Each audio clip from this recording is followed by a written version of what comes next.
You know how everyone warns you not to go wandering too far in the unfamiliar places? I always thought those were just cautionary tales. But after what happened to me and my friends last semester, I don't think I'll ever ignore that advice again. My name's Ethan. I'm a 21-year-old university student, and last semester I did a study exchange program in Switzerland. It was the adventure of a lifetime: new culture, new people, and most of all, stunning landscapes. A few weeks into the program, some friends and I decided to spend a weekend in the mountains. There were 5 of us: me, Tom, the easygoing jokester of the group, Mia and Sophie, who were inseparable best friends, and Alex, the quiet one who loved photography. We booked a small hotel at the base of the mountains, a cozy little place that felt straight out of a postcard, and planned to spend the weekend hiking and exploring. On the second day after breakfast, we set off on one of the trails. The air was crisp, the trees were tall, and the views were breathtaking.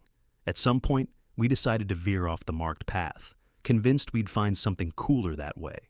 Typical, right? We were maybe an hour into our detour when we stumbled upon it.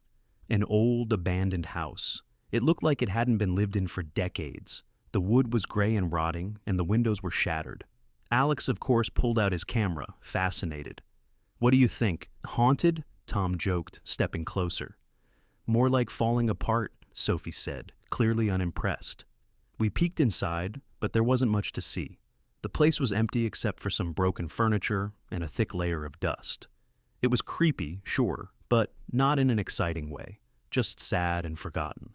We didn't linger long before continuing on our way, eager to see more of the mountains. But the further we walked, the more things started to go wrong. The trail we thought we were following disappeared into nothing, and the forest seemed to close in around us. The sun dipped lower in the sky, and before we knew it, we were lost. "I'm telling you, we came from this way," Mia insisted, pointing in a direction that looked exactly like every other part of the forest. "No, we didn't," Alex argued. "Look at the light. The sun's setting that way. We need to go west." Tensions rose as we wandered aimlessly, trying to find our way back. It didn't help that the shadows were growing longer, and the temperature was dropping fast. Then, just as the last bits of daylight started to fade, we saw it. The house. At first I thought it was a different one. Maybe there were a few abandoned buildings scattered around. But as we got closer, I realized it was the same house, the same sagging roof, the same broken windows. Except now, there was a light on inside. We froze. "Okay, who's pranking us?" Tom said, his voice wavering just enough to betray his usual confidence. "Nobody's pranking us," Sophie whispered. "This doesn't make sense." The light was faint, like it came from an old lamp or a few candles. Shadows flickered behind the cracked glass, and for a moment I thought I saw movement inside. "Let's just go back," Mia said, clutching my arm. Her voice was shaking now. "But back where?" Alex asked, though even he didn't sound eager to investigate. We didn't stick around to answer that question. Something about the house felt wrong. The air was colder near it, and every instinct in my body screamed to get away.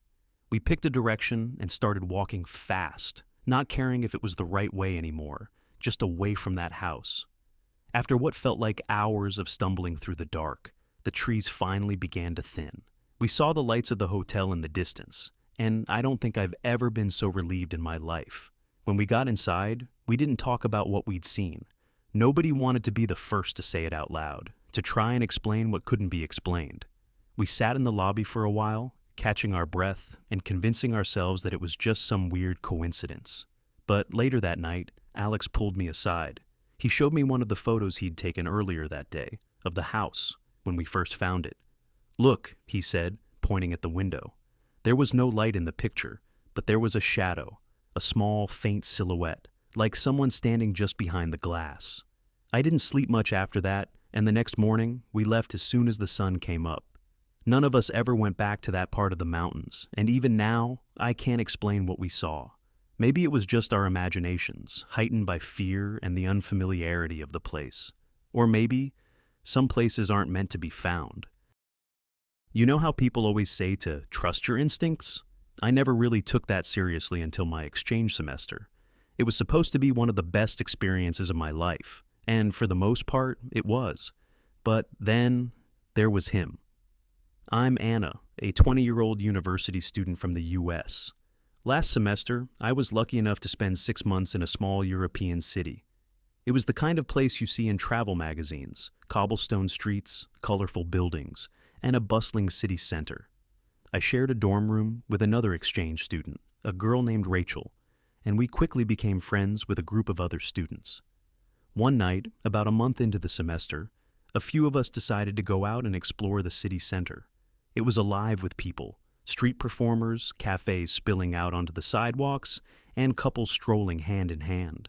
I was soaking it all in, loving the vibe of the place. That's when I noticed him. At first, he didn't stand out. A man in his mid-30s wearing a dark jacket, standing near the edge of the square. But then I realized he was staring at me. Not just glancing, staring like I was the only person there. I felt a chill creep up my spine, but I brushed it off. Maybe he was looking at something behind me, or maybe it was just my imagination. But he didn't stop. Wherever we went that night, whether we were checking out a cafe or wandering through the streets, he always seemed to be nearby, watching. I didn't say anything to my friends at first, thinking I was just being paranoid. But when I turned around outside a bakery and saw him standing less than 10 feet away, I told Rachel. She frowned. "That guy? You sure?" I nodded, and we decided to head back to the dorms. The rest of the group came with us, joking that maybe I'd picked up a secret admirer. But I couldn't shake the feeling that something was off. For a week, I didn't see him again. I started to convince myself it was nothing, a random coincidence, just a guy who happened to be in the same place as we were. But then, the following Friday night, I was out with Rachel again, grabbing some late-night snacks in the city center, and there he was. He wasn't even trying to hide it this time. He stood on the opposite side of the street, staring. When I looked directly at him, he didn't look away. "Okay, that's creepy," Rachel said, noticing him too.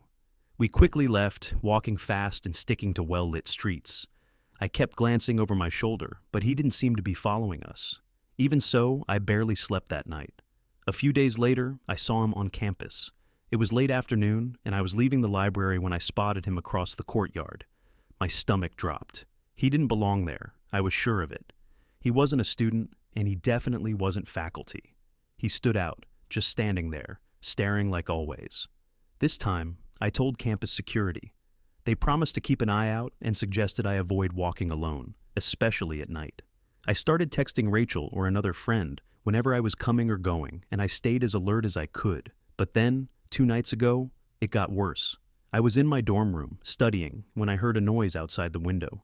My room was on the 2nd floor, but there was a fire escape that led up to it. At first I thought it was just the wind or maybe a stray cat. But then I heard the faint creak of footsteps on metal. I froze. Slowly I got up and peeked through the curtain, and there he was. He was on the fire escape, less than 10 feet away, trying to jimmy the window open. I felt my heart leap into my throat. My hands were shaking so badly I almost dropped my phone, but I managed to dial the police. The operator stayed on the line with me as I locked myself in the bathroom and waited.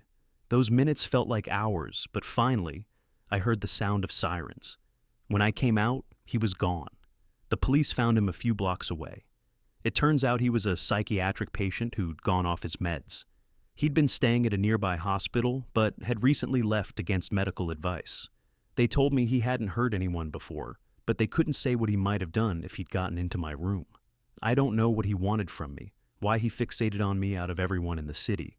But I do know one thing: I'll never take my safety for granted again. And if you ever get that gut feeling that something's not right, trust it. It might just save you.